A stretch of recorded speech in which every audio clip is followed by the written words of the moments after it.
негизи ар бир мага айтып атат да, эми акырына чейин тергөө чыга электе эмне чагың чыгарып атасың депчи. Мен үчүн көп нерсе бул салыштырмалуу карайм да. Биз буга чейин эле бир топ ири тендерде эмес, ири биздин мамлекеттик сатып алуулар тендерсиз өтүп, эч ким карабаган, эч ким мындай талдап ошол жерде бири-бири менен ат салышуудан өтпөгөн компаниялар алып кетип атканда, ошону менен бирге тендерди өткөзүп, тендердин мөөнөтү бар. Тендерге катышкан мамлекеттерди карасаңар, Франция, Германия, Латвия дагы мындай баягы өзүнүн эмеси бар, экономикалык жактан көрсөткүчтөрү бар мамлекеттер катышып аткан тендерга келгенде, мынакей деп туруп, үчүнчү өтпөй калган компаниянын эң ылдыйкы берген баасына эле таянып, мына ушунча баягы чыгым алып келди мамлекетке деп биздин именно IT специалисттерди камап атканы мен үчүн аябай чоң көрсөткүч болду да. Анткени себеби үчөөнүн камалганынын бирөөсү эле Сарыбаев, ал ошол тендерный комиссиянын чоңу болгон. Бирөөсү Абдулаев, ал таптакыр даже ага ошо кызматтык абалдар менен коррупция кызматтык кылмыштарга кирет да, ал кызматтык должностьту да ээлеген эмес. Ал андайга ээлебегенден кийин ал ошондой преступлениянын субъекти болгонго дагы мүмкүнчүлүгү жок да. Аны баягы сүйлөшүү болгон деп элечи, сговор деп эле байлап атышат да. И Бакчиев дагы баягы стат секретарь болуп, ошол жерде бир каттарга жооп бергенде болбосо, ал тендердик комиссияга кирген эмес, ошондо мындай аябай көп суроо жаратты да. Баягы тендерсиз өткөзүп атканда биздин бийлик көз жумуп акырын берип коет. Тендер жок деле чоң ири суммадагы сатып алууларды. Бул жерде тендер болуп атат, жакшынакай мамлекеттер келип атат. Анан ошол жерде дагы бул жерде сүйлөшүү болгон деп туруп, эми сүйлөшүү дегенде аябай далилдүү, аябай оор. Анан эң биринчиден мени аябай ушундай баягы эмнеге дароо эле баягы коргоого чыкканым, бул ушу бир маселенин тегерегинде 20 кишиге жакын адамды үйүн тинтүүгө алганга соттон уруксат алышты.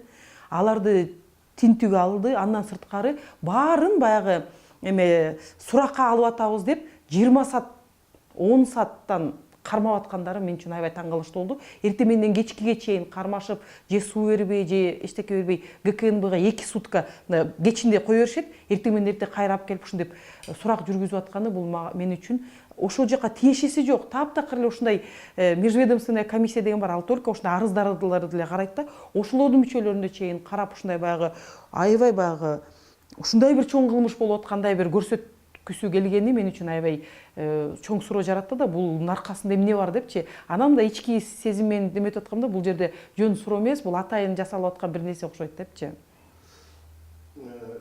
Сизде жана бизде моундай болуп калды да, азыр коррупция боюнча күрөшкө талап кылат коомчулук. Бирок бирөөлөрдү ошол боюнча кармаганда же күнөөлөгөндө, айыптаганда өзүбүз тараптуу, өзүбүздүн тааныш биштер болсо биз адвокат болуп чыгабыз. Ал эми жат кишилер болсо прокурор болуп алабыз.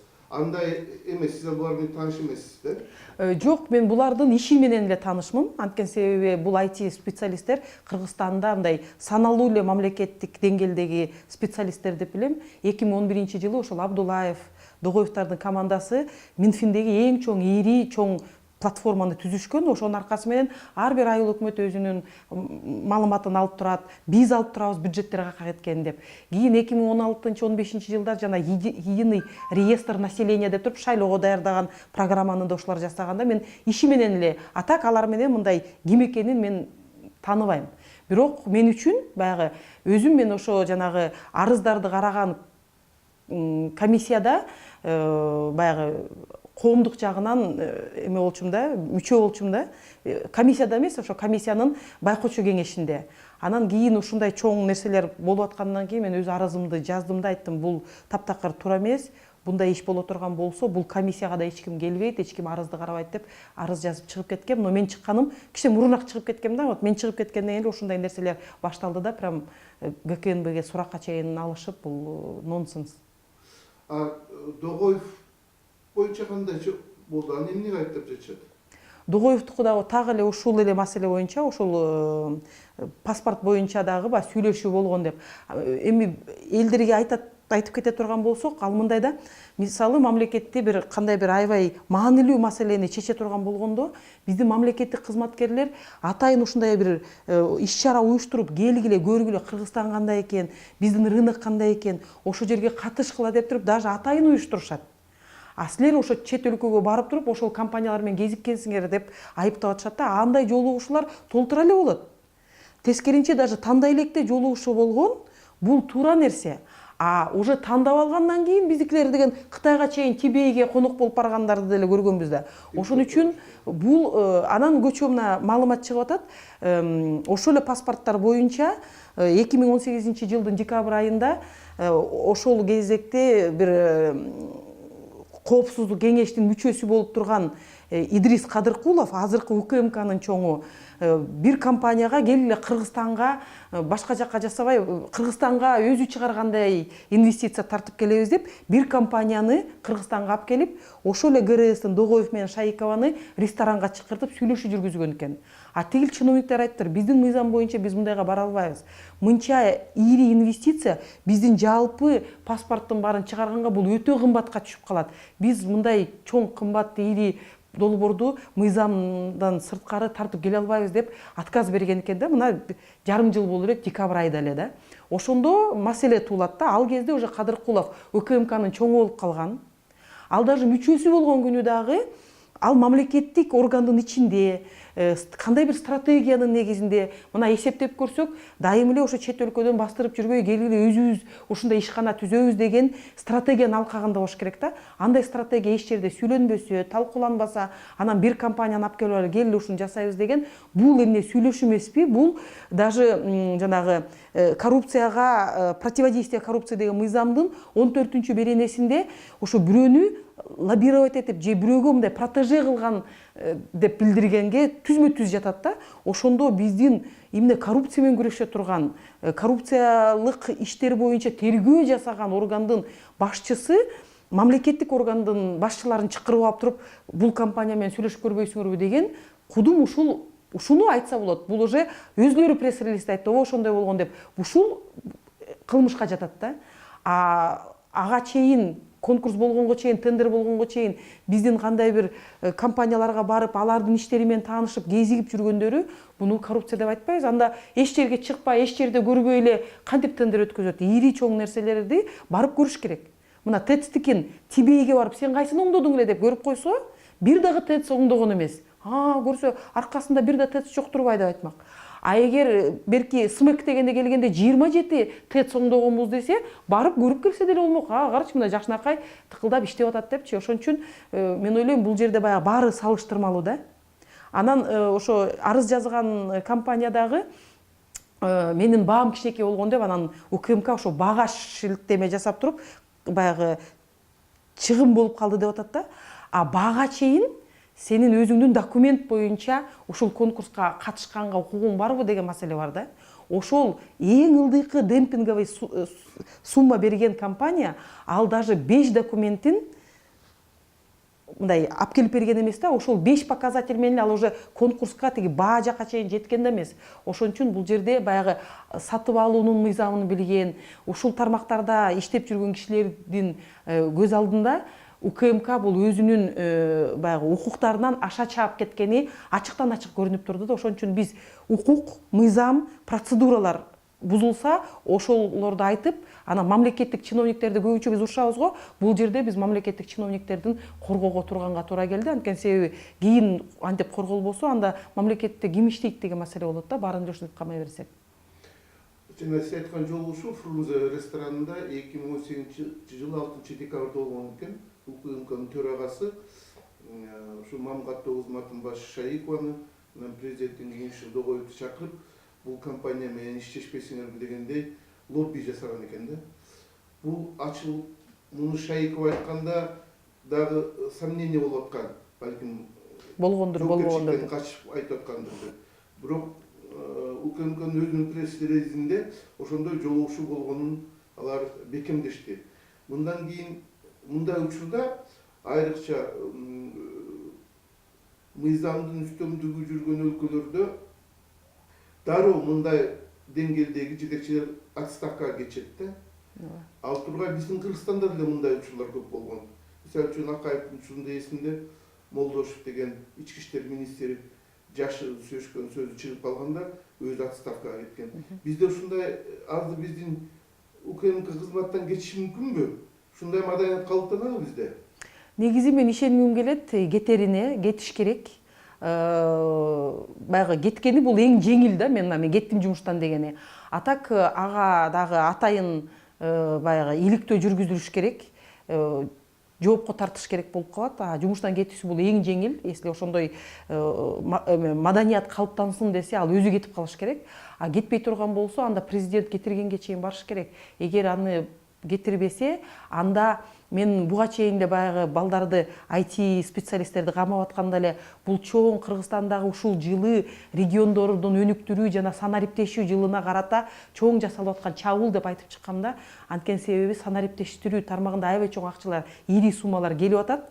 Ошон үчүн Кыргызстандын эң мыкты, Кыргызстандын кызыкчылыгына турган адистерди акырын камап аткан, ошону менен байланыштырып аткам. Анда эгер ушул жерде Кадыркуловду коргоп, аны жумуштан кетирбесе, анда менин жанагы айткан санариптештирүүнүн тегерегиндеги чоң план бул туптура эле ишке ашкан болот да, анда башка маселе уже жок болот. Анда президенттен баштап ошо эптеп эле ошол санариптештүүгө келген акчаны шайлоого топтоп, шайлоо жака буруунун максаты ачыктан ачык көрүнүп калат да. Азыр коомчулук шекишип калды. УКМКнын төрагасы өзүнүн тааныш фирмасын лобби кылып тендерден ошонун жеңишин лобби кылганда тил укпай койгон үчүн мамлекет кызматкерлер моундай операция өткөрүп, ошол эле жерге мамлекеттик каттоо кызматынын өзүнүн ишин тил алчак кишилерин алып келүү аракети болушу мүмкүнбү? Болушу мүмкүн, анткени себеби азыркы ГРСке чоң болуп келген бул Балыкчы шаарынын мэри болчу. Көчө эле мага бир ошо таанышым чалып, өзү балыкчылык экен, төркүнүмө барсам, ал 2 ай мурун эле мен ГРСке чоң болуп барам деп айтып аткан дейт. Ал кезде паспорттук тендердин эч кандай дыбышы да жок болчу да. Ошондо мен ойлоп атам, бул мурунтан эле сүйлөшүлүп, эми киши чыдап тур. Ошо баланча айда эптеп бир себебин таап туруп, сен жумушка алып келебиз деген сүйлөшүүлөр мурунтан эле болуп аткан окшойт. Паспортду ошого чоюп койгону өз кулагым менен уктум, анткени себеби биз ошондо тойго барганда ошондо эле биздин балабыз ГРСке чоң болуп кетет деп сүйлөшүп аткан дейт. Анда бул паспорттун чыр-чатагы боло элек болчу дейт да. Мына сиз күрөштүңүз, чындык силер тарапта экени азыр коомчулукка билинип калды. Кечеги УКМКнын пресс-релизинен кийин, коомдук ишмер Байсаловдун иликтөөлөрүнөн кийин УКМКнын төрагасы лобби кылган компаниянын коррупциялык иштерге аралашып жүргөнү, эми укук коргоочулардын силердин мындан аркы кандай аракет кыласыңар мындан? Эми мындан кийинкилери биз деген билдирүүнү көчө жибердик. Коопсуздук кеңешин чогулткула. Анткени себеби бул санариптешүүгө дагы тиешеси бар. Аякта ошо санариптешүү боюнча өзүнчө совет бар. Ал советтин бирөөсү мынакей камалып аткан, азыр чыкты, Абдуллаев. Экинчиси бирөөсү баягы в знак протеста чыгып кеттим деди, Абакеров. Үчүнчүсү өзү Догоев. Аны любой момент суракка алып келип туруп камап коюшу мүмкүн. Ошол маселелерди чечилиш үчүн аны деп бир бердик. Азыр эми дагы бир билдирүү жасайт болушубуз керек. Биз күтүп атабыз, баягы маданиятка айлансын деп мен өзүм кеттим дегенди айтса, эгер бүгүн эртең айтпаса, анда карап ушул жасалган иш боюнча иликтөө жасап туруп, прокуратура анан президент чарасын көрсүн деген сөзсүз түрдө талапты коебуз. Ким кетиш керек өзү? Кадыркулов, УКМКнын жетекчиси кетиш керек. Анан эми бул баягы бир киши алмашып башка киши келгенден көп нерсе деле оңолоруна мен ишенбейм. Эгер чыныгы президент мындай тарыхта кала турган бир нерсе жасагысы келсе, мен ойлойм УКМКны реформага барыш керек. Жөнөкөй эле 2 кадам, аны мындай реформа деп деле айтпай эле коелук да.